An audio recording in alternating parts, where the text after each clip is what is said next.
Hello friends, M tree के YouTube channel में आपका स्वागत है। मैं इनके गुप्ता।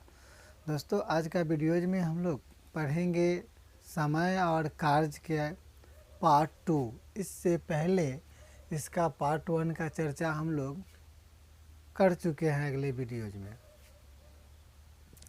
तो आइए इस फार्मूला को हम लोग देखते हैं कि ए और बी किसी काम को x दिन में, बी और सी उसी काम को y दिनों में तथा ए और सी उसी काम को जेड दिन में कर सकते हैं, तो तीनों मिलकर उस काम को करने में लगा समय बराबर हो जाएगा 2xyz और बटा में xy plus yz plus zx हो जाएगा। आइए इस पर एक एग्जाम्पल ले लेते हैं कि ए और बी किसी काम को 6 दिनों में, बी और सी उसी काम को 10 दिनों में तथा ए और सी उसी काम को 12 दिन में कर सकते हैं, तो तीनों मिलकर उस काम को कितने दिन में समाप्त करेंगे।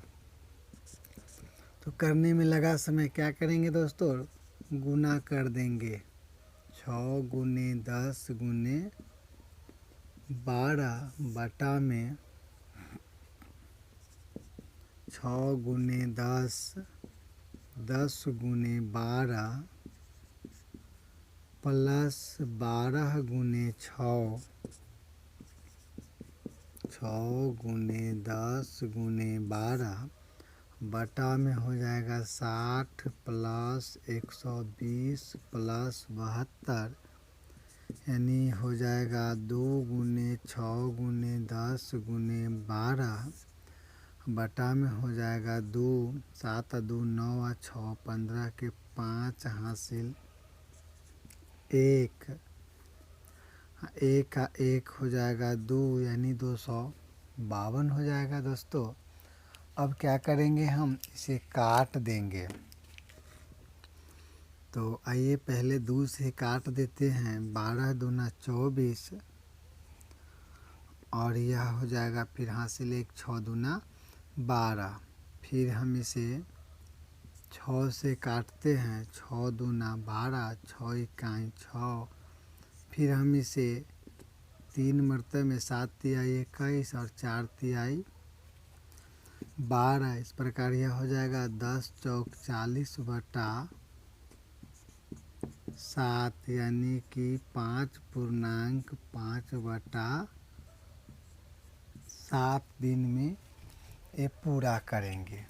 आइए अगला फॉर्मूला देखते हैं कि यदि ए किसी काम को x दिनों में, बी उसे y दिनों में तथा सी उसी काम को z दिनों में कर सकता है, तो तीनों की क्षमता का अनुपात हो जाएगा 1/x अनुपात 1/y अनुपात 1/z। दोस्तों, अनुपात माने होता है बटा और बटा माने होता है भाग। तो फिर इसका अनुपात क्या हो जाएगा, yz अनुपात xz अनुपात xy हो जाएगा। आइए अब इस पर हम एक एग्जाम्पल लेते हैं कि ए किसी काम को 5 दिनों में, बी उसी काम को 10 दिनों में तथा सी उसी काम को 20 दिनों में कर सकता है, तो तीनों मिलकर उस काम को पूरा करते हैं तथा उसे करने में उसे 1400 रुपये मिलता है। तब ए, बी एवं सी का अलग अलग हिस्सा क्या होगा। दोस्तों, क्या करेंगे, पहले हम इसका अनुपात लाएंगे। ए काम करता है 1/5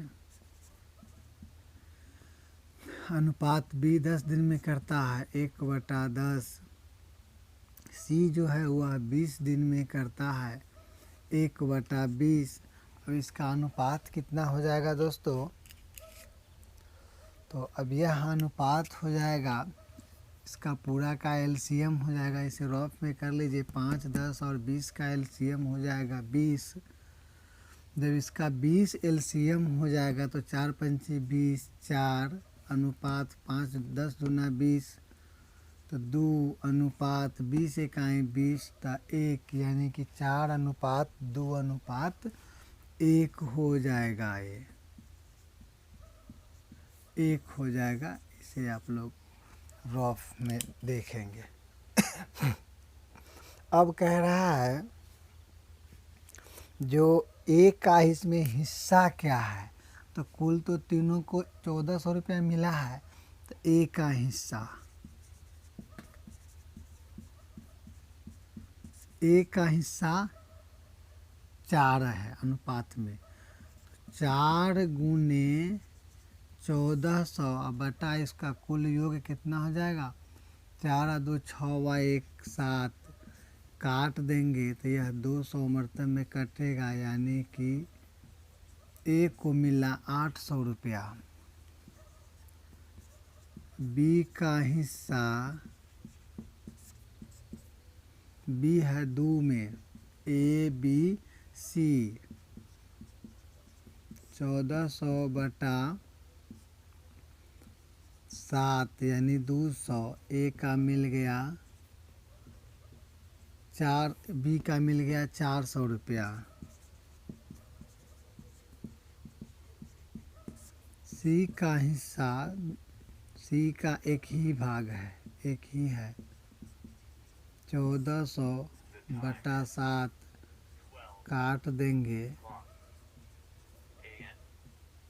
200 रुपया जो है सी का हिस्सा मिल गया, सी का हिस्सा मिल गया 200। अब दोस्तों इसको आप स्क्रीनशॉट ले सकते हैं, और स्क्रीनशॉट लेने के बाद क्या होगा कि आप उसे एक एक पॉइंट कर कर के जो है समझ सकते हैं। और दोस्तों 2 फार्मूला 3 फार्मूला यानी छोटा छोटा फार्मूला का चर्चा इसलिए करते हैं कि छोटा छोटा को आपको समझने में कठिनाई नहीं होगा, क्योंकि ज़्यादा फार्मूला एक साथ हल करने के बाद उस पर एग्ज़ाम क्वेश्चंस बनाने के बाद जो है फ्यूजन होने लगता है। अब दोस्तों अगर यह वीडियोज़ आपको समझ में आता हो, कारण क्या है कि सब वीडियोज़ सबको समझ में नहीं आता रहता है, तो अगर समझ में आए तो इसे अच्छा से समझे, और 1-2 बार इसे देखने के बाद आप इसे कॉपी पे प्रैक्टिस करें, जिसका चर्चा हम हर एक वीडियोज़ में करते हैं, क्योंकि मैथ प्रैक्टिस का चीज़ होता है।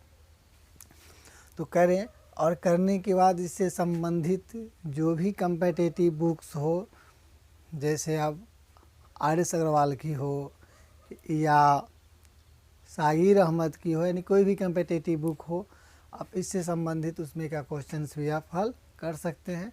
फिर इसका नेक्स्ट वीडियोज़ का चर्चा हम लोग नेक्स्ट वीडियोज़ में करेंगे। धन्यवाद।